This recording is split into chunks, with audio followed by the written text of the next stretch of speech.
Sa totoo lang, hindi na alam ng mga DDS ang gagawin. Natataranta na yan ngayon. Hmm? Si Cayetano, magsisimula na ang impeachment trial alas 2. Ewan ko kung aattend sila sa trial, baka magprotesta. Baka magprotesta. Hindi nila inaasahan yan na ngayong araw maaaresto na si Marcoleta. Ang bilis, di ba? Oh. Kaya ano ito mga kabunyog?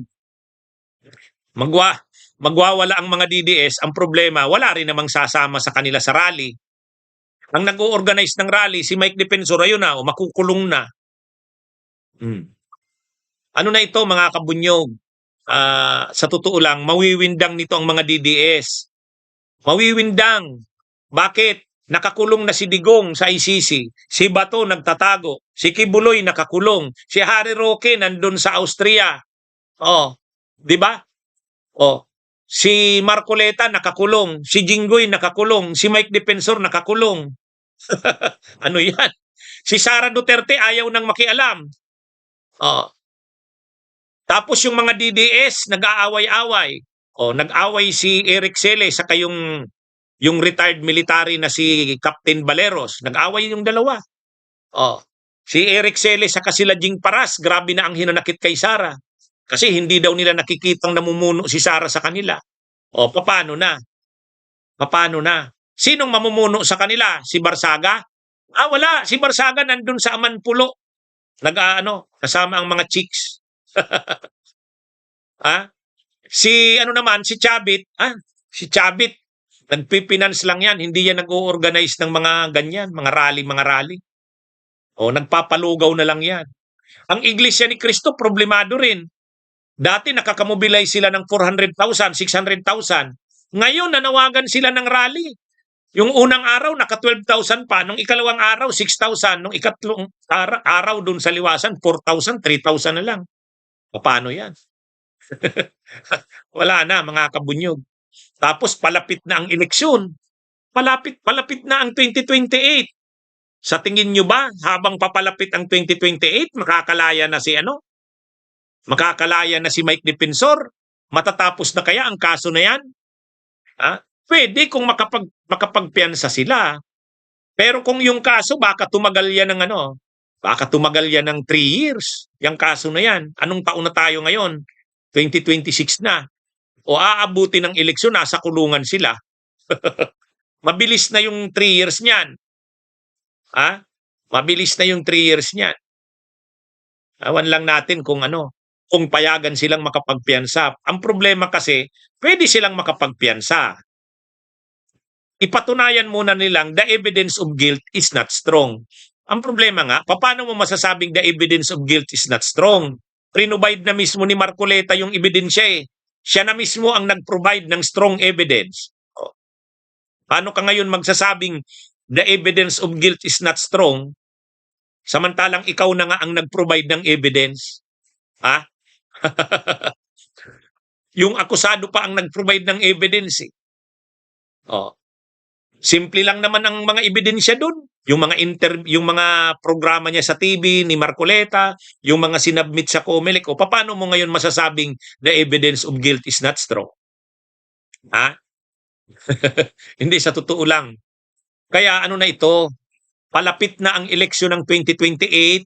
Imagine niyo yung senaryo. Malapit na ang eleksyon ng 2028. Next year, 2027 na. By October next year, filing of candidacy na. October next year. So, ibig sabihin, almost 1 year. Anong buwan na ba ngayon? July na. So, ibig sabihin,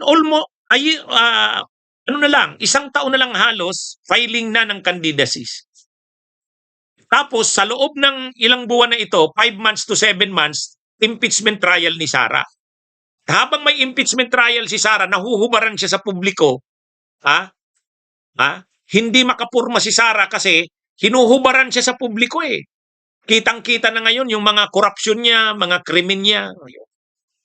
Ngayon, sino ang magtatanggol sa kanya? Si Cayetano. Sa Senado, si Cayetano, saka si Aimee, saka si Padilla. Wala yan. Tapos sinong mag-o-organize ng mga rallies nila? Kung mananawagan sila ng rallies, wala na, nakakulong na si Defensor. Ang naiwan na nasa labas, si Chavit Singson, si Topacio, si Respicio, ayan, si Eric Celes, si Pokis, ay wala. Wala na yan, ano? Mga kabunyog, problemado. Problemado itong mga DDS na ito. Ang kampo ng Duterte, problemado sila dito, mga kabunyog. Sa ganitong sitwasyon. Hindi, sa totoo lang. Ha? Kaya itong nangyayaring ito, hindi na alam ng mga DDS ang gagawin. Natataranta na yan. Kaya nga ang solusyon nila sana, sabi nila Eric Celes sa ni Jing Paras, ni dating Congressman Jing Paras, makialam na si Sara. Si Sara na yung mamuno sa kanila. Nagrally sila Celes, sabi ni Eric Celes, napanood ko. Nag-live si Eric Celes. VP Sara, pamunuan mo na kami. Pamunuan mo na kami. Ikaw na lang ang pag-asa na. Nung panahon na yun, nandyan pa si Mike Defensor, nandyan pa si Marcoleta. Ay ngayon, wala na. Wala na. Yeah. Tapos by November, magsisimula na rin ang trial ni Duterte, ni Digong. Imagine niyo, by November, magsisimula na rin ang trial ni Digong. Kaya ang mangyayari, magpapang-abot ang impeachment trial ni Sara saka ang ICC trial ni Digong. Kaya dito, nililiti si Sara sa impeachment niya, doon naman sa ICC, nililiti si Digong. Yan ang nangyari sa kanila. Tapos si Bato, nagtatago. Si Bongo, natatakot na rin. Anumang oras, lalabas ang arrest warrant niya. Aarestuhin din siya. Yan, mga kabunyo. Kaya ngayon, ang sasabihin nila, ano ito, parang sinasadya ng administrasyon. Hindi. Hindi ito sinasadya ng administrasyong Marcos. Sila rin kasi ang may kagagawan nito. Halimbawa, si Duterte. Marcos ba ang may kagagawan kaya nakulong ang Duterte? Hindi. Nung panahong presidente pa siya, marami siyang pinapatay. Yan ang nangyari. Kaya nakasuhan ng crimes against humanity. Ganyan din ang kaso ni Bato. Si Marcoleta, siya naman ang nag-provide ng ebidensya laban sa sarili niya. Kaya nakasuhan. Ganon din si Mike Defensor. Siya pa ang nagmayabang eh. Ako ang nagbigay kay Marcoleta. Ano ngayon? Pera ko naman.